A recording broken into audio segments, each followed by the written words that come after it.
welcome to a special as an unplanned edition of Planet Waves TV. I'm Eric Francis Coppolino, your friendly neighborhood astrologer, and I'm here to talk to you today about why the big aspect is not the kite pattern. I have been covering the current astrology now, including Mars entering Libra and Mercury stationing direct in this kind of cluster, which also includes the full moon in Aquarius. And I've been quite aware that there is a kite pattern, which I'll show you in a second. But I also want to let you know that that is really not the most important thing going on.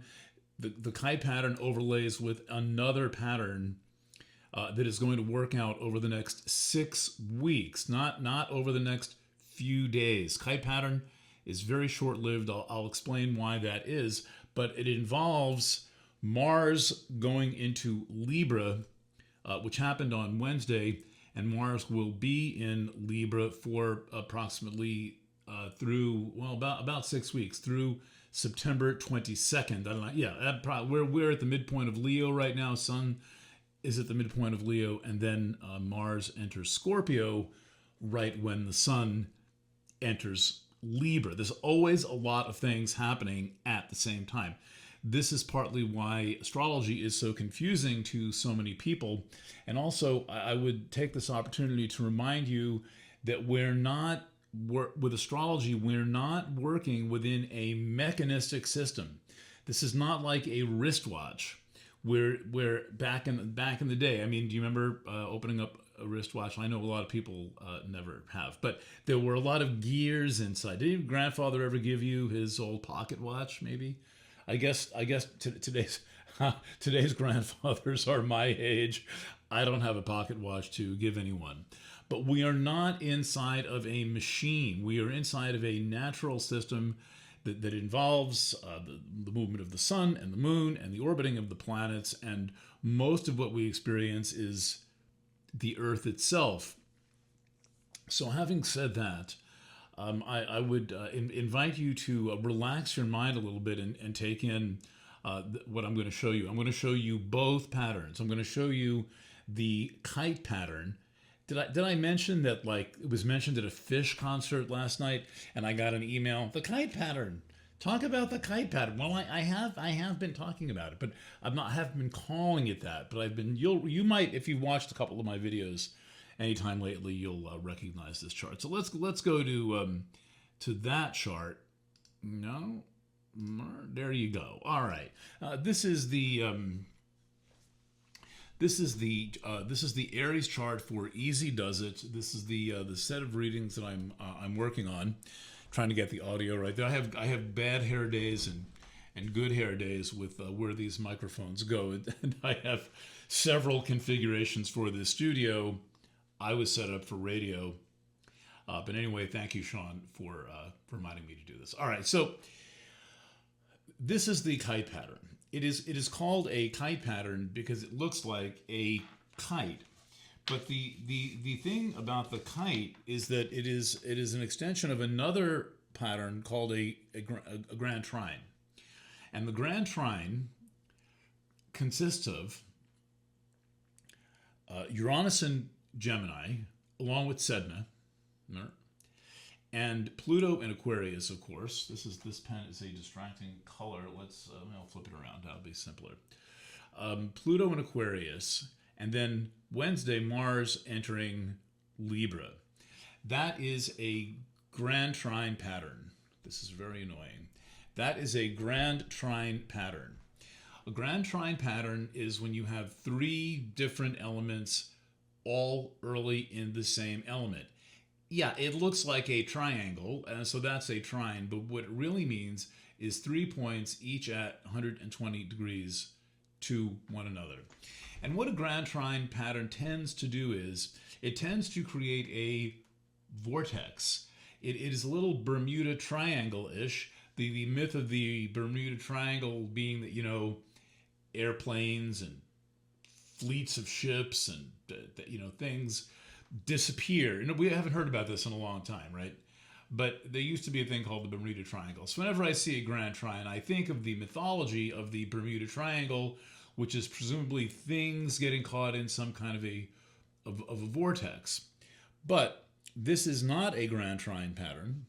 This is a kite pattern. And what a kite pattern does is it's a grand trine where one of the legs of the triangle is bisected by another planetary aspect.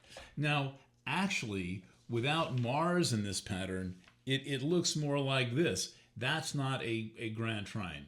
That's just Pluto trine Uranus bisected by the early Aries group. It becomes a kite pattern when Mars jumped in on Wednesday. And Mars is going to be done with this real quick. This is going to last maybe about 5 days. Whereas the pattern I'm going to show you next is actually going to last almost 6 weeks and be far more influential. So as usual, I have my own version of the story. You decide if I'm onto anything here. So, I mean, it's cool to have this. I think that the main part of this aspect is really about Mars opposite Saturn and Neptune. Now, this is a slow-moving aspect. This has been hanging around for much of the year.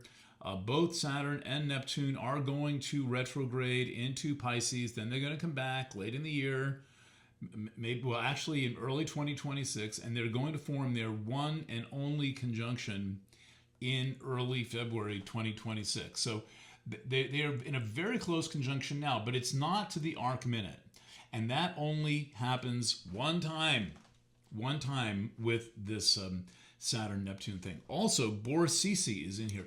Boris-Cece, very long orbit, 270 years or something, discovered in 1999. And Boris-Cece is actually resembles quite a bit the Saturn-Neptune conjunction in that it is very much about the interplay between what is real and what is not real. And that's like the central theme of the Saturn-Neptune conjunction. What is real and what is not real. And the way that I am framing the Saturn-Neptune conjunction in my personal readings is that this is about providing resources for becoming who we are becoming in this new kind of artificial intelligence environment that seems to be taking over pretty much everything, right? Everything except planet waves. And at planet waves, the thing, sorry, I'm having a bad hair Mercury retrograde day with all of this very complicated equipment. I really wish it was simpler. But there's, anyway. So Boris-Cece is about truth and lies and why people tend to believe lies and dismiss the truth. And when is a good lie better than a bad truth? This is all thematic of the novel Cat's Cradle by Kurt Vonnegut. A very, very, very excellent novel. It's short. You'll wish it was longer. It was published in 1963, a year before I was born. And it wasn't especially successful, but it was visionary, and now it is a very well-known novel, and that is where the theme Ice Nine comes from. So anyway, every part of this grand trine pattern tells an important story. Part of the story is told in Saturn, Neptune, Boris-Cece. Part of the pattern is told in Mars and Libra. Part of the pattern is told by, and you've probably watched 100 YouTubes about this, Pluto in Aquarius. And then there's Uranus in Gemini.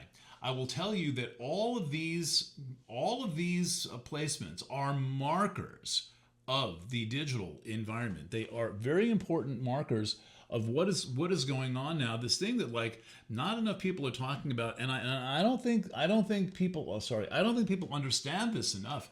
I don't think this is being taken seriously enough. I don't think it is being regarded as real enough. But to put this much emphasis into the air signs, particularly Pluto in Aquarius and Uranus and Sedna, which has a 11,400 year orbit in Gemini, means that we are. Anybody could have looked ahead at this and predicted an extremely rapid advance of technology, and I knew something was coming. But this full court press of AI was rolled out, yeah, in late 2022. But the reality is, they went full strength after the inauguration. That's when the Gangbusters campaign was launched. It was a soft launch with Sam Altman in 2022, the kind of figurehead of OpenAI. OpenAI, by the way, that is really Elon Musk, Bill Gates, and Peter Thiel.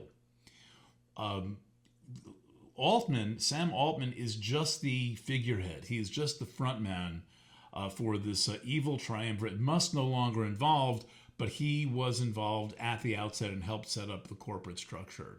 So that's what this pattern is about. That's what Pluto in Aquarius is about.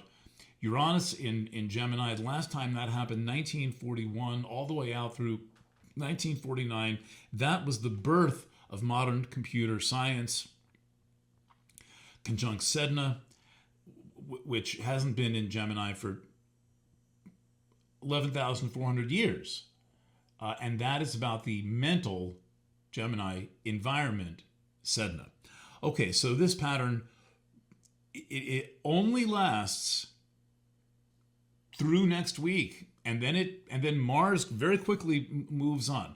What I've been saying all along, maybe you've seen enough of my videos to know this, is that Mercury stationing retrograde on Monday is going to release the energy of Mars opposite Saturn Neptune. So there's a lot of tension in the air right now. That tension, as of this recording on Friday the 8th of August, is about Mercury stationing direct.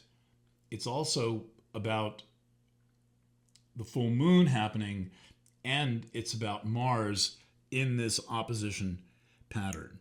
And the energy is being vented off from that by these air sign placements. So that's my thesis. And there's other videos on the Planet Waves channel. Speaking of the channel, we're very close to 5,000 subscribers. You help me by upvoting. I mean, it really works. YouTube is just this casino and like popularity contest. So we work hard on these, putting this together and keeping a grip on things. So please upvote and subscribe and like and send it and whatever. All right, let's go to the next chart. This is actually what's going on. This is the cardinal cross aspect. Now, I realize that it doesn't look very much like a cross. So I'm going to lean over here and edit this a little bit.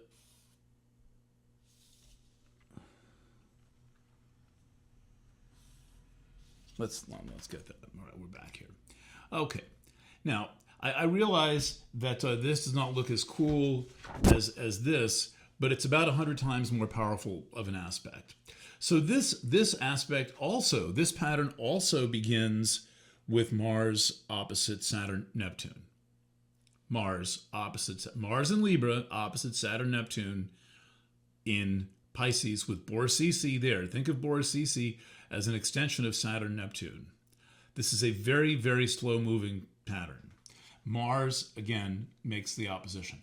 But when Mars is done making the opposition, it is going to then move into a square pattern with Centaur Pholus, Kuiper object Quaoar, Kuiper object Ixion, and then hypothetical point Cupido. And this group, and I usually indicate it with this marking here. That's what I'm calling the family Hunger Game pattern. Also, in part of the family Hunger Game is this point called Salacia, which is a lot about sexuality. And if you know of another YouTuber who's willing to talk about sexuality, please let me know. I have not really found one. Okay, so what happens after, is this completely, please focus, thank you. What happens after Mars opposes Saturn Neptune is it then squares this pattern. I did my whole article about this last night. It makes a 90 degree to this pattern.